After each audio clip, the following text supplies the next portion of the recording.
Mandatory disclaimer: this video details my experiences modifying products beyond their original intent and design. If you do this, do it at your own risk. In this video, I'm going to show you how I recycled a single-use POM OC canister into a refillable practice unit using only about $2 worth of parts and 20 minutes worth of work. Although starting with an inert trainer like this $6 mace unit is far easier, after enough washing, even a live unit is only mildly spicy and can be useful if identical practice units aren't offered. Check out the links in the description for some of the stuff I found useful. I'll start by verifying that my canister is empty down the hallway of this local crack house. This POM unit appears to be working as advertised to about 12 feet. Next, I'll need to remove the core from a standard brass 65 psi valve stem. These automotive valve stems and the core removal tool are available for less than $1 each on Amazon, and I've included a link to the ones I used in the description in case you find that useful. There are quite a few valve stems out there made of questionable materials, and these slightly more expensive ones seem to hold up the best.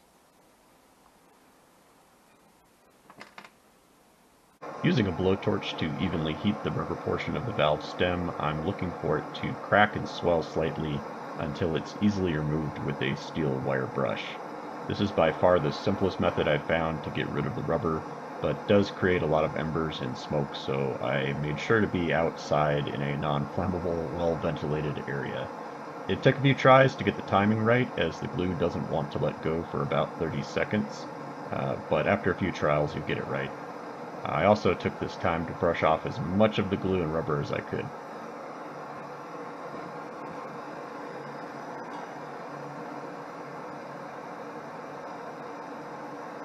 Disassembling these POM units just requires pulling the components apart without breaking the plastic. Some units are quite a bit more complicated, but most seem to follow this same basic design. After making a few of these, I started just leaving the tops on, as their removal isn't strictly necessary so long as you're careful. Speaking of being careful, the next step is to position the empty canisters upside down in a vise. These canisters are quite fragile when not pressurized, and the goal here is to drill a roughly 5/16 hole just off center without hitting the plastic pickup tube inside. Most of the valve stems I've experimented with take a hole of similar size.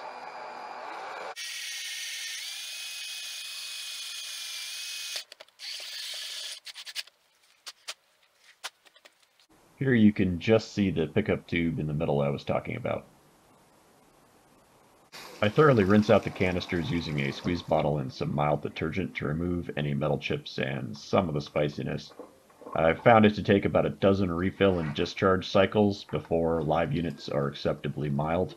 This step is definitely less cough-inducing if you use inert units. After letting the canisters dry for a bit, I'll mix this 2-part JB Weld epoxy until uniform gray. This stuff takes about 5 hours to set and 24 to cure, so you have plenty of working time.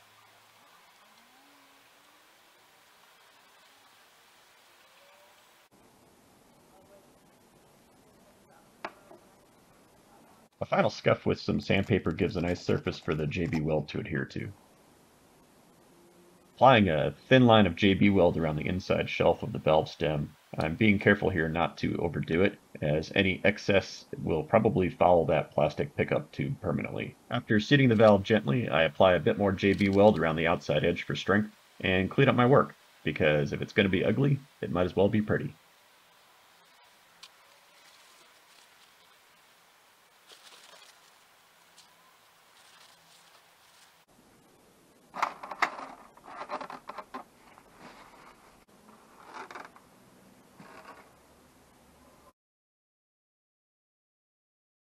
Reassembling the units I made yesterday, I'll illustrate why I'm using live POM units instead of inert ones for this. The POM inert units are sized slightly differently and don't allow the installation of a pocket clip. The modified units also don't press fit anymore, but a double wrap of blue painter's tape acts as a visual indicator you're using a practice unit and provides just enough resistance to reinstall that pocket clip. These 50 milliliter squeeze bottles hold just enough distilled water for a few refills and come with a blunt 18 gauge syringe tip that works great for this application. Smaller tips take forever, and larger tips just throw water everywhere.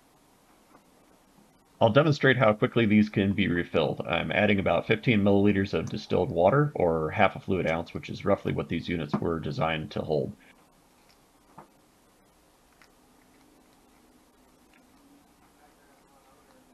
Replacing the valve core, I use a bike pump to pressurize to between 80 and 120 psi.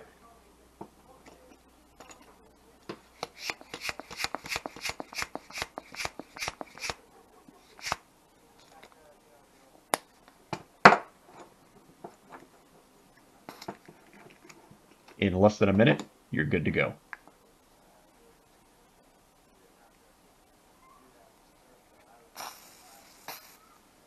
Back in the neighborhood crack house, here's a live palm unit, and here's the one I made.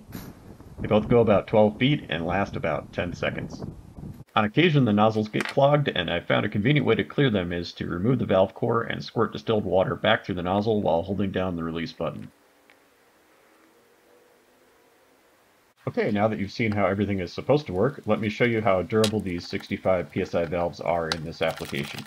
Although it's possible to launch a core with enough overpressure, I haven't managed to do that despite quite a bit of effort. Here I'm using 15 milliliters of water and intentionally overpressuring to 200 psi.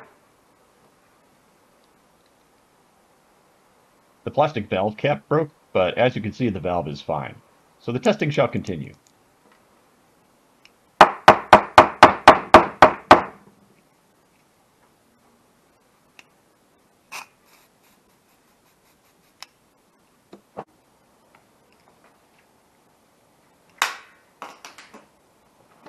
These mace training units are pretty cheap and hold up very well in my experience. If you don't have a specific need for something else, I would highly recommend them.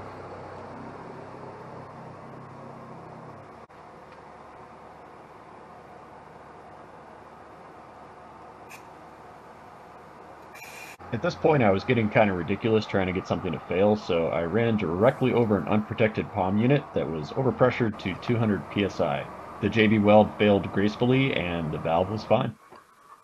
Out of curiosity, I also overpressurized a mace canister to 200 psi and gave it the clamps. Sorry for the horrible lighting, this one was one of those late night runs to the garage to test a bad idea. Again, the JB Weld failed unspectacularly, and I didn't have to explain any loud noises or mysterious injuries to my family. What you see here is all you need to run 2 units through 2 refills apiece. And the only thing I'm concerned about long term is dissimilar metal corrosion between the aluminum canister and the brass valve, as the aluminum is what's going to fail first in that scenario. Planning on minimizing that by storing these empty and dry with the valves removed, and throwing them away after a couple hundred uses, at which point I'd expect the plastic bits to have broken anyhow. They've more than paid for themselves even after just a couple uses, so it's not too concerning to have to get rid of these a little early. I hope you guys have found this useful, and thanks for watching.